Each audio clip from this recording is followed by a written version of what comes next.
Good morning to our early morning sip and chat. And when I say early, I'm talking early. Right now it's about 4:30 Eastern Standard Time, AM. So good morning. I'm hoping that you're starting your day having a super fantastic morning so that you can have a super fantastic day. Here's to my lemon ginger tea.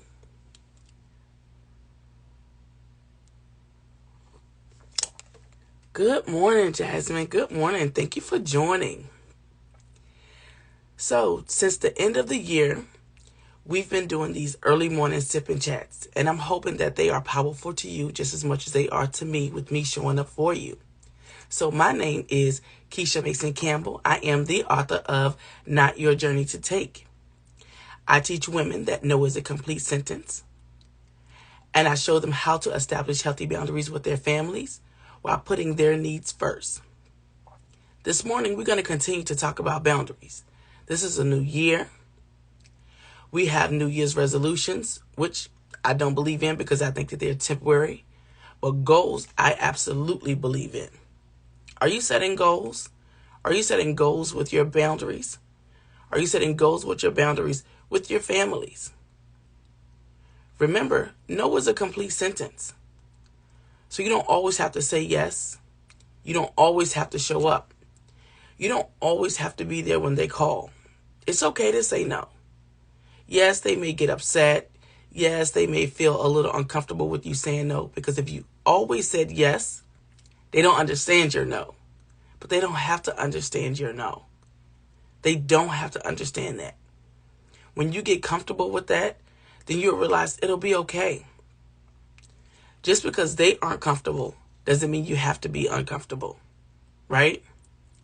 You can say no with no explanations, no guidelines, no essay, nothing.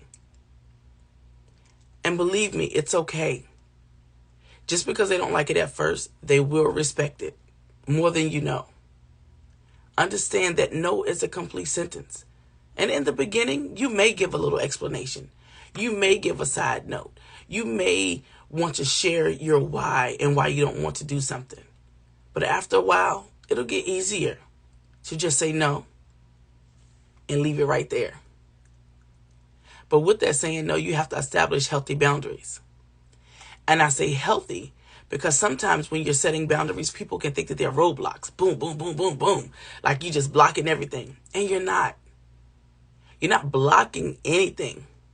You are protecting yourself. You're protecting your livelihood.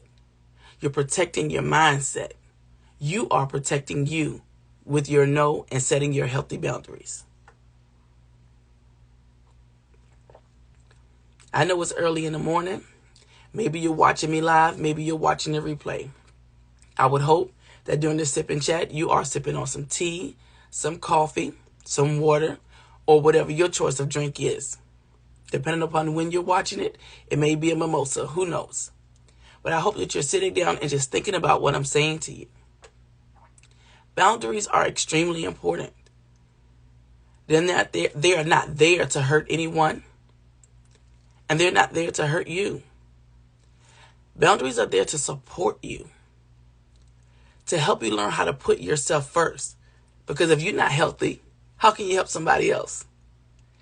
If you're not taking care of you, how can you take care of anybody else? If you're not showing up for you, how can you show up for anybody else? You can't. And if you do, you're not being your complete self. Why? Because you haven't taken care of you. So when we talk about no being a complete sentence, it's not being mean. It's not being angry. It's not doing any of those things. It's self-care. It's putting you first. It's you learning that I need to put me first so that I can take care of me.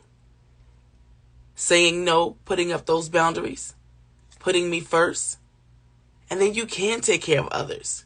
You absolutely can take care of others. But you will be in a healthier space and a healthier place when you do just that. So when we talk about boundaries, this is the new year. This is a brand new year.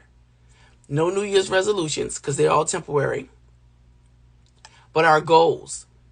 What goals are you going to set for yourself as far as boundaries?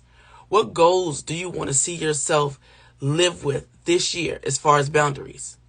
What is it that you're always saying yes to, okay to, I'll do it, I don't mind, yes, okay, I'll do it, I don't mind?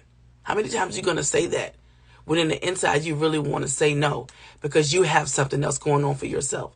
You have something else that you wanted to do. You have some other plans. You're looking forward to all these other things, but you're saying yes to everybody else.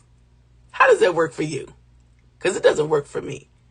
And when I learned that that doesn't work for me, it was extremely empowering. And it felt great when I came to that realization, right? But it felt even better when I figured out how to deal with it.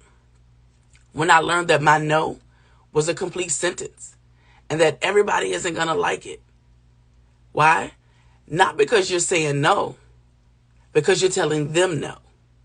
Because they expect you to do. They expect you to give. They expect you to show up. Which is great. Because that shows what type of person that you are. That shows that you are the dependable person. That you are the person that everybody goes to get things done. And that's all right. That is absolutely all right. But when do you take care of you and put up those boundaries? And I'm not saying don't ever do it. I'm not saying always say no. What I am saying is putting yourself first, making sure that you are good and that you are okay, and then say yes. Then it won't feel like a chore. It won't feel like work. It won't feel like, oh my gosh, this is so exhausting. Here I go again. I'm doing something I don't feel like doing. I don't want to do. I'm not in the mood to do. Or I got so many other things that I got to do for me, but I'm stopping what I need to do for me to take care of somebody else.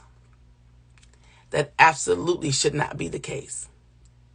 Absolutely should not be the case. You cannot take care of anybody else in a healthy way if you haven't taken care of yourself. I mean, if you're like me at some point in time, you have worked on fumes. Fumes. Right? And you're getting the job done. I believe Denzel Washington made a quote to say, don't confuse progress with movement. Right? So you're moving and you're getting things done, but you're getting things done for everybody else. So that's just movement. And this is my interpretation of what Mr. Denzel was saying. But progress is when you're moving for yourself, when you're taking care of yourself, when you're making moves for yourself, when you're progressing for you. But you're not progressing for you if you're moving for somebody else. And again, I'm not saying don't ever do anything for anybody else. You've got to do it with boundaries. You got to do it where you know I can take care of this and it is not interfering with anything that you have going on. Because if it does, it's just movement. There's no progress. So I'm coming to you this morning with our early morning sipping chats. I look forward to you joining me. It'll be around 4 a.m.-ish. This morning, it was at 4:30. And I do the early morning sipping chats because I do have an early morning routine for me where I take care of me. So I feel like if I come to you first thing in the morning, and if you join me in the morning, or if you happen to watch the replay, you'll say, wow, let me set aside some time just for me. Because when I get my morning routine going, when I get myself set up in the morning, it makes me have a great day. Not that the day is perfect. Not that I won't have, trials throughout the day. I'm not saying that. Nothing is perfect. But if you set your day right, as those trials and tribulations, those adversities, all those things come at you, you can deal with them better. You can handle them better. You won't get stressed out. You won't be bugged out about it. They'll come and you'll handle them as they come. That's progress, not movement. Because you are handling those things that come at you, or those things that are going to be concerning you, or those things that are going to make you move or make you do different things. Things that may not even be of your concern, but landing on your plate. So you have to handle it. But starting your day in a good space will help you to deal with all the things throughout the day. I tell everybody, have a super fantastic day. Having a super fantastic day means starting your morning in such a way that it will help you handle the entire day. My name is Keisha Mason Campbell. This is our early morning sip and chat. Hoping that you're having your coffee, tea, water. If you're watching in the evening, maybe you're having your mimosa or whatever your drink of choice is. I am the author of Not Your Journey to Take, and I teach women that no is a complete sentence. I show them how to establish healthy boundaries with their families while putting their needs first. If you would like a copy of my book, please visit my website at www.notyourjourneytotake.com. I'll see you tomorrow morning. Have a super fantastic day.